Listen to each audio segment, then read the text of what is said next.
Our job as a boat builder is to make sure that we execute that engineering and design so the boat is as safe as possible. Most of the claims we get in here are due to operator negligence or operator error. Most boaters do know the rules. However, they just do tend to forget, and it is a very hostile environment that they are operating in.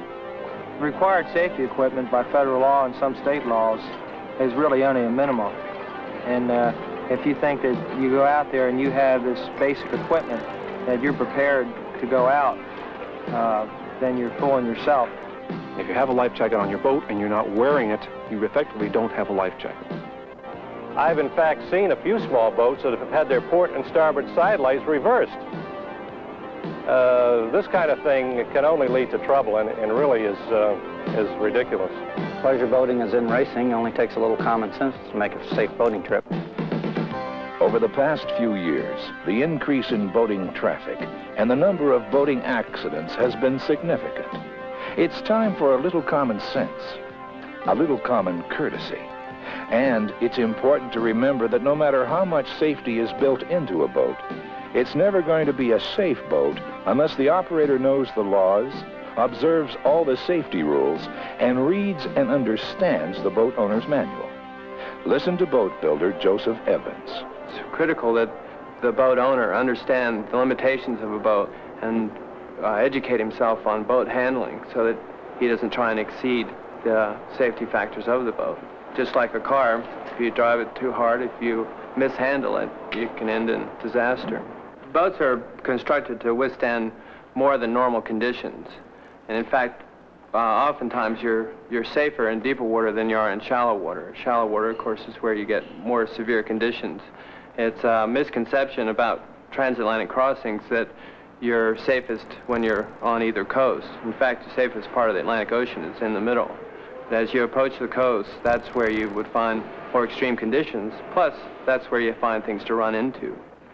Well, before you get on a boat, it's important, or before you go sailing on a boat, it's important to check and make sure that you're going to be safe while you're out there. And even as a guest or as an owner or just a rider, you should probably make a point to check on the boat that there are life jackets for everyone there. When supplying yourself with your safety equipment, it's critical not just to have it, but also to make sure it's accessible. It doesn't make any sense to mount your fire extinguisher such that you'd have to reach through the fire to get to it. You want to make sure you can get near it. Well, everyone likes to have a good time on the water, and it is a good opportunity for socializing and having a few drinks. But as the waters become more crowded, and you find that more boating accidents are a result of, say, overactivity with alcohol, having a little too much fun.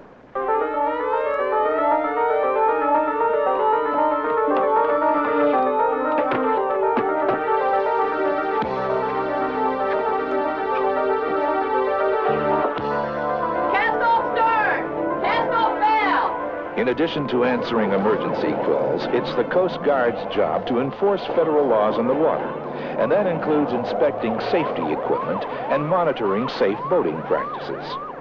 Here's Chief Boatswain's Mate David English with a few safety tips.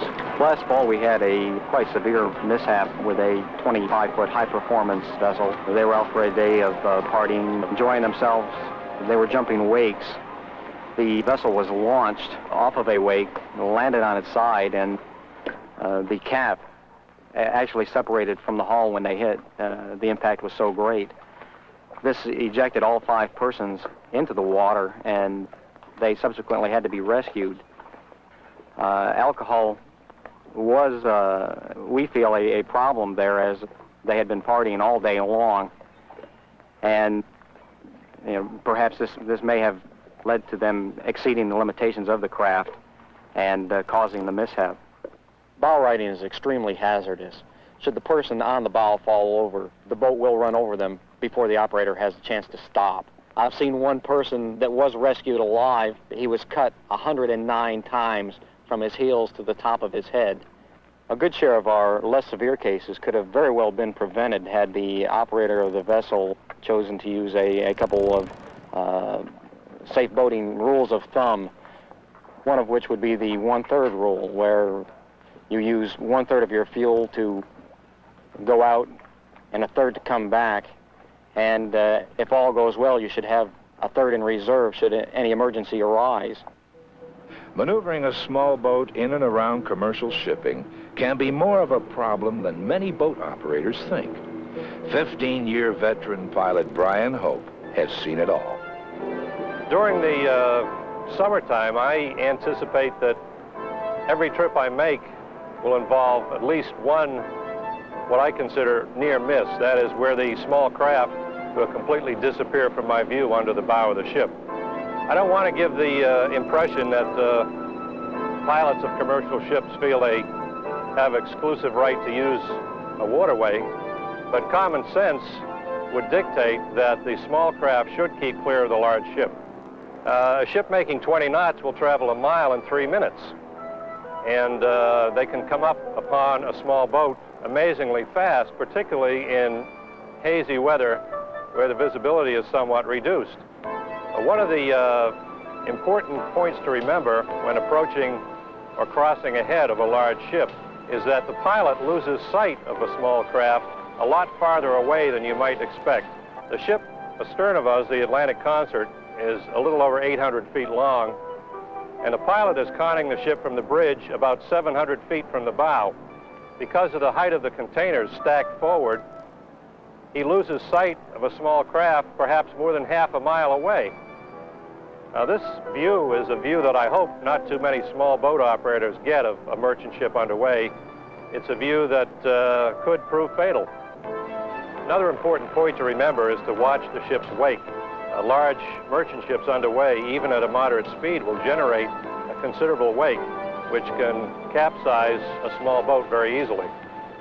We had an instance a few years ago where a small boat was tied up to the riprap surrounding a lighthouse outside the entrance to Baltimore Harbor, and a ship went by and capsized the boat, causing the death of one of the occupants.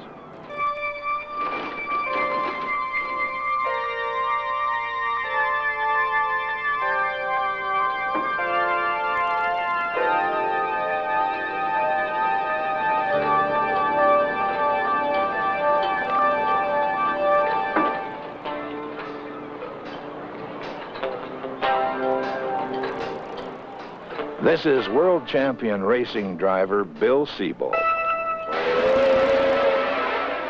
doing 140 miles per hour, turning in a 50-foot radius, pulling 6 Gs. When he builds a boat, you can be sure he builds in safety. I've been racing boats for 33 years. I have 2 sons actively racing now.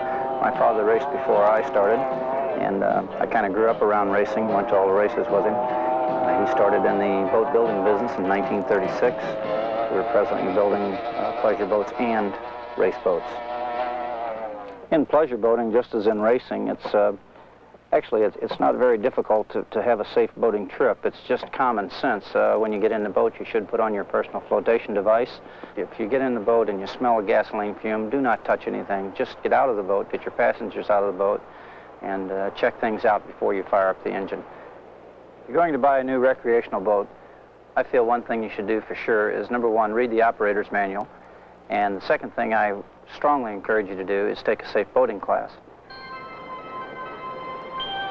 There's probably no one more aware of the number of boating accidents than insurance claims adjuster Ron Scott. We caught up with him on a day when he was helping a customer check over a possible boat purchase.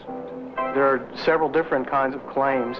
Property claims usually occur with sailboats that will run aground, sailboats involved in a fender-bender type collision. We feel that these are operator error. Most of the time, a sailboater will not see another boat because the boat is behind his sail. There's a lot of blind spots when you're operating a sailboat. And frankly, we believe that it's so relaxing being on a quiet boat with no motor running that you can sit back and relax and enjoy the ride and not be as aware as you would be at the helm of a power boat. That's not to say that power boaters don't have claims also. Most of the claims from power boaters are for the same reason, not paying attention, operator error. A power boater can run aground just as easily as a sailboater. He has to have shallower water But if he's not familiar with the area and has not looked at the charts before he goes into an area, he can run aground just as easily and do 5 times as much damage as a sailboater. Every morning, Tim Paragoy and his first mate go to work at Tim's Boating Salvage Company. Tim picks up other people's mistakes. We talk to him about 2 of boating's most serious dangers. Of course, fire at sea is one of the most dangerous things to negotiate. Most fiberglass boats, once the fire gets started, you have slim to nil chances of putting the fire out yourself. The properties of the material turn into such a heat-producing fuel that it's almost impossible to extinguish. Another occurrence probably almost as common as fires or explosions. Fumes developed in the bilge and not ventilated after fueling, or just after the boat's been sitting for a while. There might be a small seepage of fuel somewhere in the fuel lines. I've seen boats actually blow up completely without any fire even starting. The concussion take somebody on a sailboat like that and throw them 20 feet up in the air.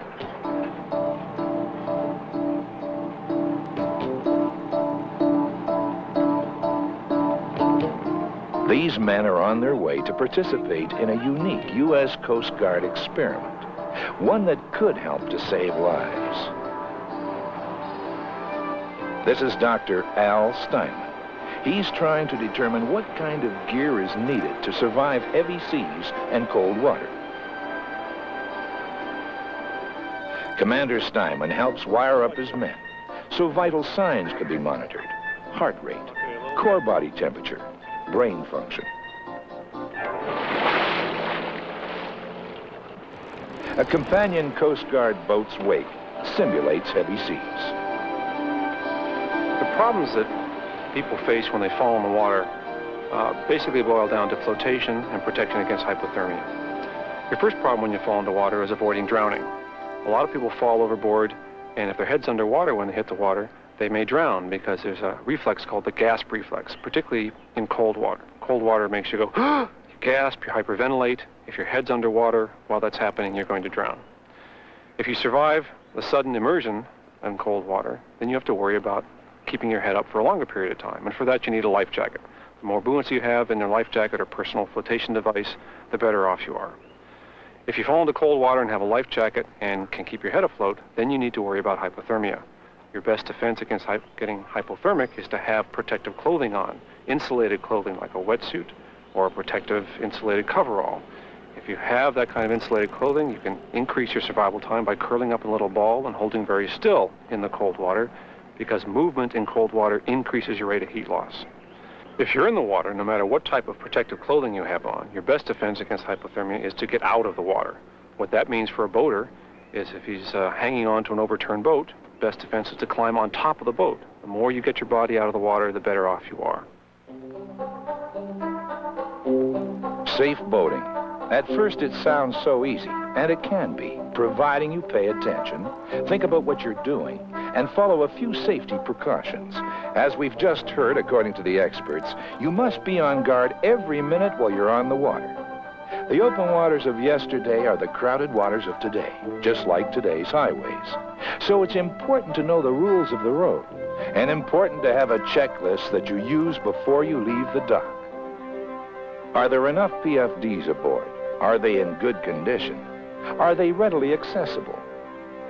Are there the right number of fire extinguishers, and are they checked and tagged? Has a float plan been filed? Have all passengers been briefed on safety features? Do they know where emergency equipment is located? Can they use distress signals or the radio? Does anyone else on board know how to run the boat? Does your boat need a flame arrestor?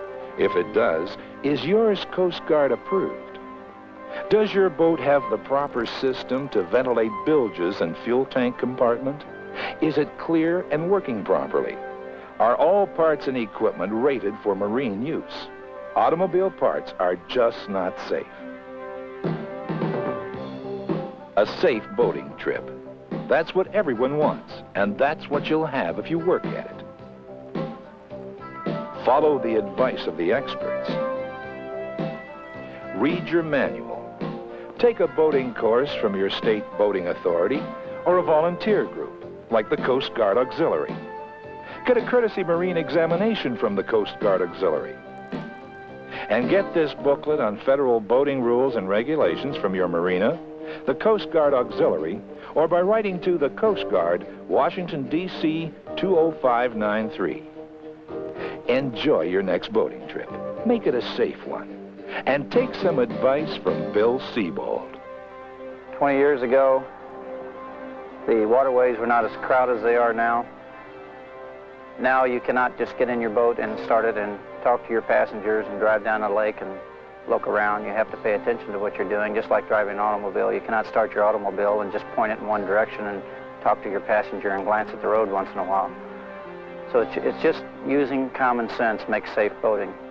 If you pay attention to what you're doing and you pay attention to what the other fellow is doing and pay attention to the rules of the road and have a little common courtesy, I think you'll have a safe boating trip.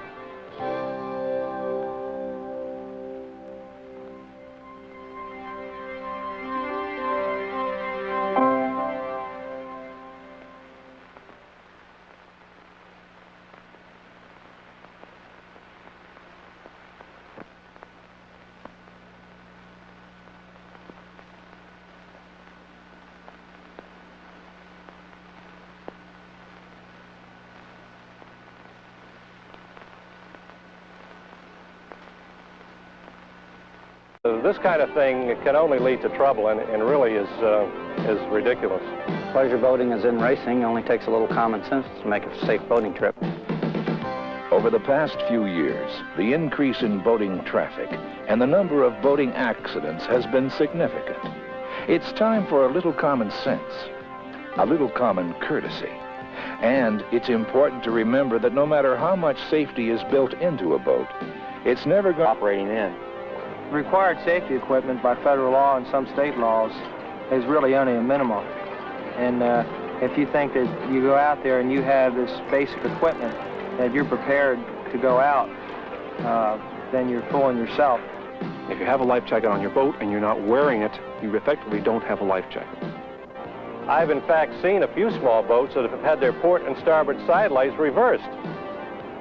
And a disaster. Boats are constructed to withstand more than normal conditions. And in fact, oftentimes you're safer in deeper water than you are in shallow water. Shallow water, of course, is where you get more severe conditions. It's a misconception about transatlantic crossings that you're safest when you're on either coast. In fact, the safest part of the Atlantic Ocean is in the middle. As you approach the coast, that's where you would find more extreme conditions. Plus, to be a safe boat unless the operator knows the laws, observes all the safety rules, and reads and understands the boat owner's manual. Listen to boat builder Joseph Evans. It's critical that the boat owner understand the limitations of a boat and educate himself on boat handling so that he doesn't try and exceed the safety factors of the boat. Just like a car, if you drive it too hard, if you mishandle it, you can...